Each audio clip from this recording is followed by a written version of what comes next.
అమెరికాలో స్థిరపడాలని, అక్కడ పౌరసత్వం అంటే సిటిజన్షిప్ సాధించాలని కలలు కంటున్న వలసదారులకు డొనాల్డ్ ట్రంప్ ప్రభుత్వం కోలుకోలేని పెద్ద షాక్ ఇచ్చింది. United states citizenship and immigration services పౌరసత్వ దరఖాస్తు రుసుమును ఏకంగా 80% మేర పెంచుతూ సంచలన ప్రతిపాదనలు చేసింది. దీనివల్ల మధ్యతరగతి పేద వలసదారులపై ఊహించని ఆర్థిక భారం పడబోతోంది. అసలు ట్రంప్ సర్కార్ ఫీజులను ఎంతవరకు పెంచింది, ఎవరికి రాయితీలు రద్దు చేసింది, ఈ వీడియోలో చూద్దాం.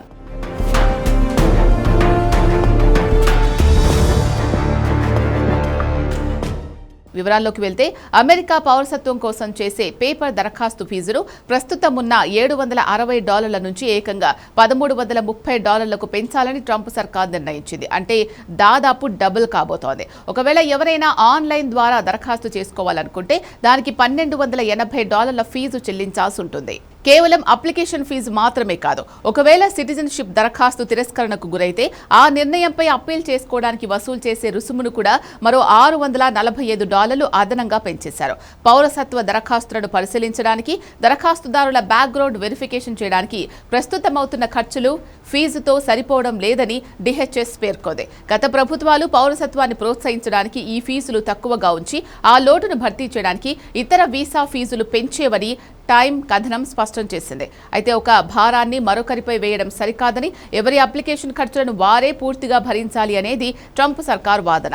లీగల్ ఇమిగ్రేషన్ను మరింత కఠినతరం చేయడంలో భాగంగా సోషల్ మీడియా అకౌంట్ల తనిఖీ మరియు నివాస ప్రాంతాల పరిశీలన వంటి అదనపు సెక్యూరిటీ లేయర్లను తీసుకురావడం వల్లే ఈ వ్యయం పెరిగిందని అధికారులు చెబుతున్నారు. ఈ నిర్ణయంపై అమెరికా ఇమిగ్రేషన్ నిపుణులు తీవ్ర ఆగ్రహం వ్యక్తం చేస్తున్నారు. కేవలం అక్రమ వలసలనే కాకుండా చట్టబద్ధంగా అమెరికా పౌరసత్వం పొందాలనుకునే వారికి కూడా ట్రంప్ సర్కార్ ఆర్థికంగా పెద్ద గోడలు కడుతోందని విమర్శిస్తున్నారు.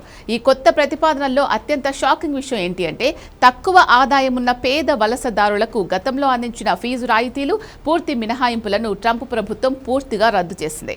అయితే అమెరికా సైన్యంలో పనిచేసిన మాజీ సైనికులకు మరియు ప్రస్తుతం సేవలు అందిస్తున్న వారికి మాత్రమే ఈ ఫీజుల నుంచి మినహాయింపు ఉంటుంది.